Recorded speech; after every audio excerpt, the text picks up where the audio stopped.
Israel has ordered a complete siege of the Gaza Strip. The defense minister says the Palestinian enclave will receive no electricity, food, water, or gas. All through the day, Israeli troops have been massing near the border. They number around 100,000. There have also been reports of sirens going off in Tel Aviv and explosions in Jerusalem. And for more on the conflict, Jean-Luc Saman, Senior Research Fellow at the Middle East Institute at the National University of Singapore, joins us live from Madrid. Dr. Saman, thank you so much for your time. What exactly does Hamas want to achieve, and why now? Well, it's actually quite hard to know exactly what are the motivations of Hamas. There is an official statement that Hamas released, which is a very classic statement that denounces Israel's occupation of the West Bank and the fact of having Hamas fighters in jails in Israel. But this is the official purpose. We can speculate that Hamas is also trying to take ownership of the whole Palestinian cause and in a way to weaken the Palestinian Authority, which is in charge of the West Bank. So it's also, in a way, a war that is a message sent to the whole world that Hamas has ownership of the Palestinian cause. Now, the Israeli Prime Minister Benjamin Netanyahu has set out a bold response to the shock attack by Hamas. In your opinion, was this the right thing to do? Well, the problem is that in some aspects, this war is just the continuation of the previous conflicts that we've seen between Hamas and Israel since 2008. It's actually the fifth time that both sides go to war like this. The only difference may be the scale of the conflict, the scale of the violence that we see. The problem is, what is the exact goal? What is the end state for Israel? Does it mean that it wants to get rid totally of Hamas? That is probably an unrealistic goal, both militarily and politically. So it's hard to say how this can end for the war because of the emotion and because of the unclarity on the exact goal that Mr. Netanyahu gives to his forces now. Dr. Saman, there have been reports of hostages taken, some of them even foreign nationals. Could this complicate the situation? How exactly could Israel respond in this respect? Absolutely, because, I mean, any conflict, any intervention in Gaza for the Israel Defense Forces is already a big challenge. Gaza is a major, highly dense city. So in any case, operations there were always tricky. But the fact that you have hostages, more than hundreds of hostages in the middle of that operation significantly challenges the ability of the IDF to operate. So we don't know exactly at the moment what is the preferable course of action chosen by the Israeli military. Obviously, they want to launch rescue operations for these hostages, but it's very unclear at this stage where they are taken, what are exactly the demands beyond the trade between those hostages and the Hamas fighters in Israeli jails.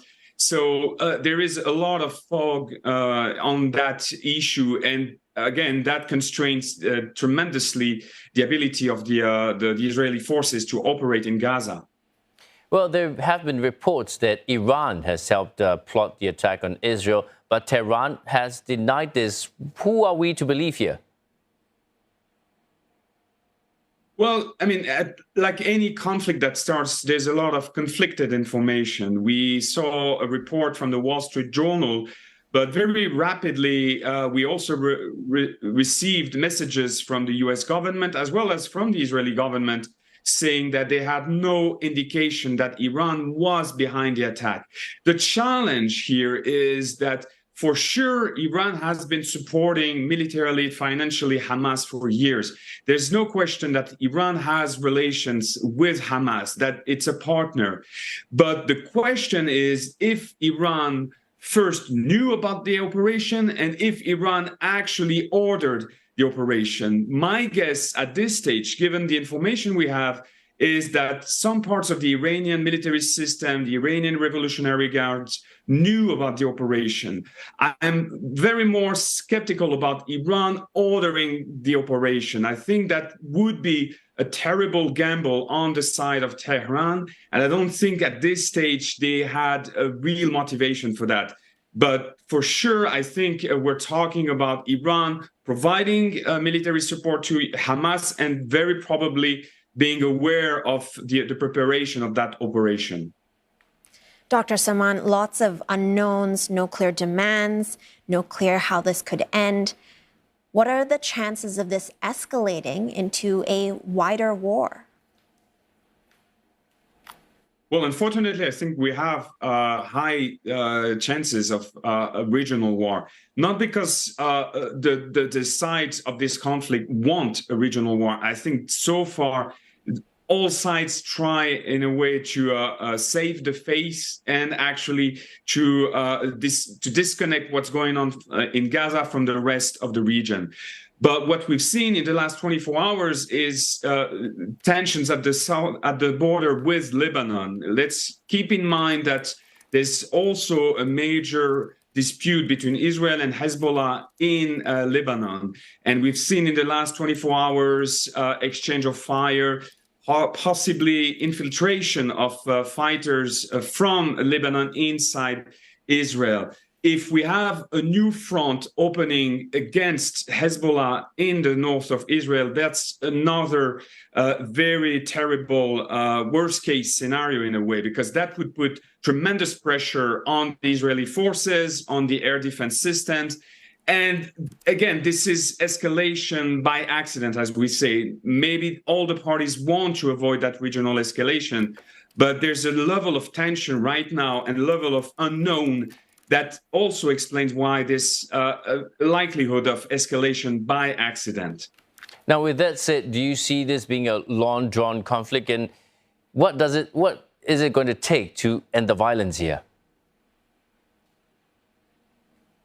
Well, I think, again, it depends on where the Israeli government sees the end. If we're talking about a conflict that ends as it has done in the past, like in 2021 or 2014, we're talking about degrading, destroying a large share of Hamas military capabilities. So destroying the missiles and the rockets and probably destroying the human capabilities of Hamas.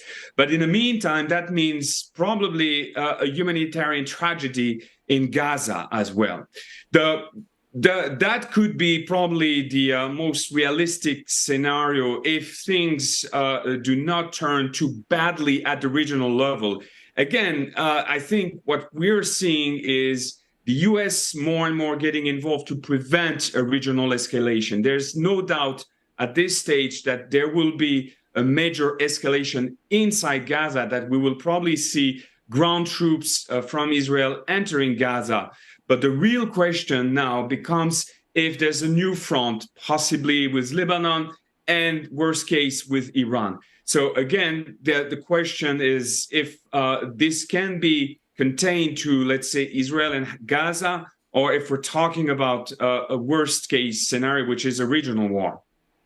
Thank you for sharing your insights, Dr. Saman. That was Jean-Louis Saman, Senior Research Fellow at the Middle East Institute at the National University of Singapore.